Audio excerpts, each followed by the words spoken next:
Diplomāts, mežstrādnieks, vēsturnieks, ceļotājs, mitologs, rakstnieks, filmu režisors, ārlietu ministrs, dramaturgs, prezidents un vienkārši ģimenes cilvēks. Cilvēks ar neskaitāmām sejām un talantiem, ar lielisku humoru izjūtu un ziemeļniecisku asumu. Lenārds Merijs 76 gadu vecumā aiziet aizsaulē, mums baltiešiem atstājot atmiņas par sevi.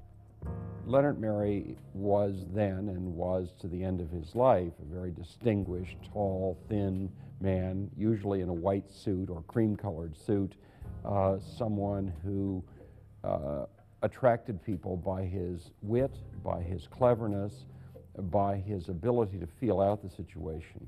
He was, in every one of his jobs, a representative of his country. Studējis 9 dažādās skolās, 4 valodās. Tāds ir diplomāta ģimenē dzimuša bērna liktenis. Padomju okupācijas laikā ar vecākiem un brāli izsūtīts uz Sibīriju, no kurienes atgriezies un iestājies vēsturniekos Tartu universitātē. Tā kā šajā profesijā režīma dēļ nav varējis sevi izpaust, mierinājumu atradis dramaturģijā un ceļošanā. Lenārds Merijs saraksta savas pirmās grāmatas un uzņem savas pirmās ārvalstīs godalgotās filmas. Viņš arī tulko Remarku un Solžaņīcinu. Nepaiet ilgs laiks, kad viņš uzraksta arī savu slavenāko darbu Sudraba baltums.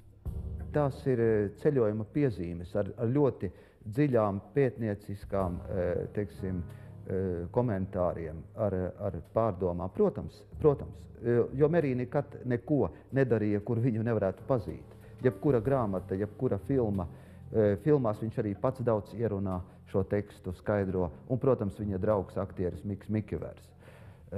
Bet katrā ziņā Merijs varbūt visvairāk var iepazīt no leģendām. Lenārds Merijs ir leģenda, un ļoti labi, ka arī tas tiek saistīts ar leģendu, jo viņš pats ir pētījis visas šīs leģendas. Teiksim, Kali meteorīta leģenda, Sibīrijas tautu leģendas. Viņš ir braucis uz šo ekspedīcijās ar laivu, ar kamieli, kā viņš saka, ar zirgu jādams, un arī savāci šīs leģendas. Un šīs leģendas visu laiku ap Meriju ir bijušas. Tāpēc varbūt viņš ir leģendārs cilvēks, ja tik daudz leģendu viņš pats ir izpētījis. Lenārdu Meriju Latvijā pazina kā ļoti spēcīgu politiķi. Iespējams, Lenārda Merija nosvērtības un lēno, bet pārdomāto kustību dēļ latviešiem ir radies slavenais priekšstats par ziemeļu kaimiņu lēnīgumu. Tāds viņš noteikti palicis atmiņā arī tiem daudzajiem diplomātiem un valstu vadītājiem, kuri bija ieradušies prezidentu pavadīt pēdējā gaitā no Svētā Kārla baznīcas Tallinā. This is a man who accepted multiple definitions of himself and relished them rather than trying to shift from one to the other. He was much more comfortable than most people are with the idea that we are many, many things at any one time. And I think that was a source of his strength. But it was also a source which led many people not to understand him, because most people want the world to be simpler than in fact it is, and that in fact Leonard Mery understood it to be. I'll be honest. I consider everyone my equal at most, but the only person I've met where I sort of look up to the person is Leonard. Of course, we had our disagreements, we had huge fights all the time. I mean, intellectual fights, not personal fights, but I mean on how to best do something. But for me, he was one of the smartest persons I've ever known, and secondly, had the moral authority that most people don't have. He certainly played a role. I don't think that he was the only Estonian who helped to redefine the way people thought here, but he clearly made a contribution. I think Leonard Mery's greatest contribution was less in terms of what he did in Estonia than what he did for Estonia. 1990. gadā Parīzē notika ECO samits, kurā rietumvalstīm vajadzēja Eiropas saimē silti sagaidīt čehus un ungārus. Vaclavs Havels tolaik uz Parīzi aicināja arī visus 3 Baltijas valstu ārlietu ministrus. Taču rietumvalstis bija vienojušās ar Gorbačovu, ka Baltijai vēl nevajadzētu šajā samitā piedalīties. Par spīti tam, Lenārds Merijs kopā ar saviem Latvijas un Lietuvas kolēģiem uzrīkoja preses konferences savā viesnīcā. Tās bija samita sensacionālākās ziņas. At that moment I realized that, becoming independent is going to be independent is a small moment compared to this, because that was the moment in which people realized, oh my God, They are there. They are real. We can't do anything about them. They are Europeans. So that was the biggest moment.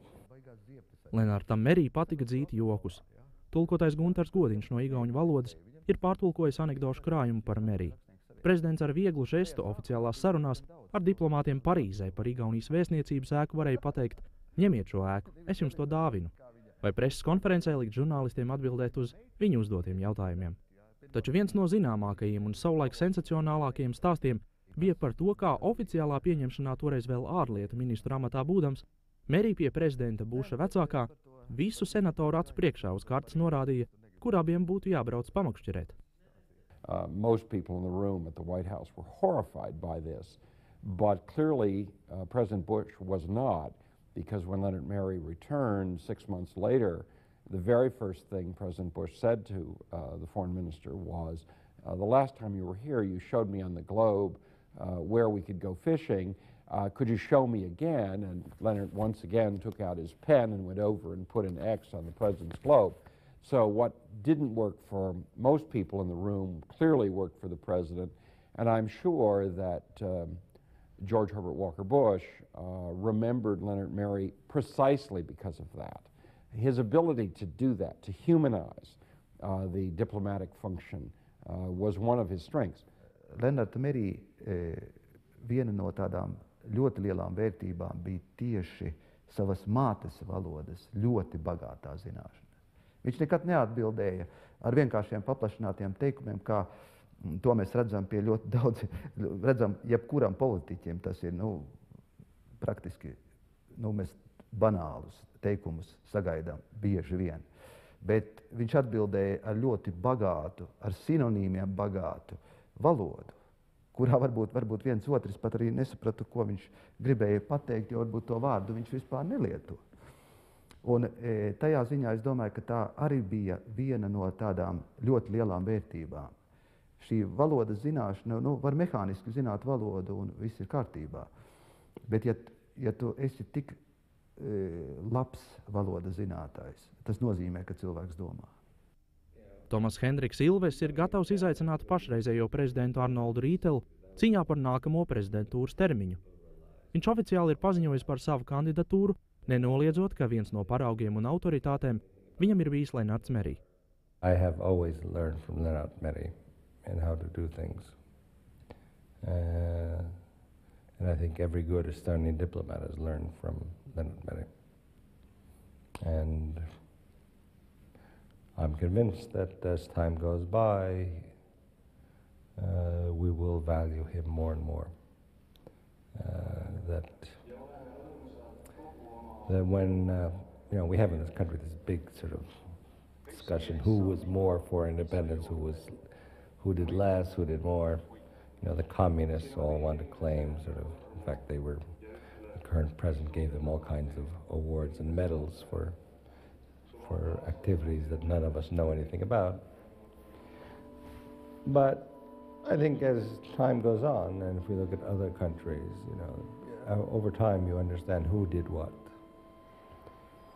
And I'm convinced that 20, 30, 50 years from now, the one person that Estonians will remember or will know as the father of Estonian independence will be Leonard Merry, not the communist apparatchiks who today are running around saying, we did it, we did it, we did it.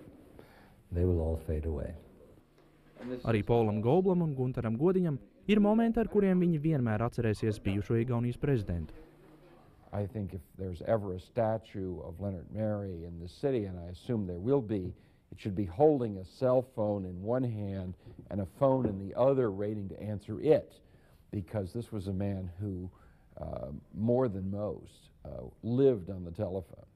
Ļoti jauks moments bija tad, kad igauņu komponistam Veljo Tormisam pasniedza prezidenta pilī Trīzvaigžņu ordeni. Un Veljo Tormis mūsu prezidentei stāstīja arī par šo šamaņa bungu iegūšanu, ko viņš ieguva no Lenarda Merī. Un Veljo Tormisam bija tāds skandarbs, kas ir dzels piezvērēšana, nozvērēšana. Un šo dzels nozvērēšana tātad nāk no Kalevalas. Un tur vajadzēja izmantot šīs bungas šamaņu. Un vēl jau Tormis bija ļoti tuvs draugs Lenartam Merī, un viņš zināja, ka Lenartam Merī karāja šīs šamaņu bungas, ko viņš kādreiz no ekspedīcijām bija atvedis, un viņš paņēma tās bungas, un tās bungas tas diriģents ir sitis un pārsitis. Un viņš domā, ārprātā, tagad būs, kā es viņam atdošu tādu vērtību un tā tālāk, un tad viņš izstāstīja šo momentu, un viņš Merī teica, katrai lietai ir savs sākums un savas beigas.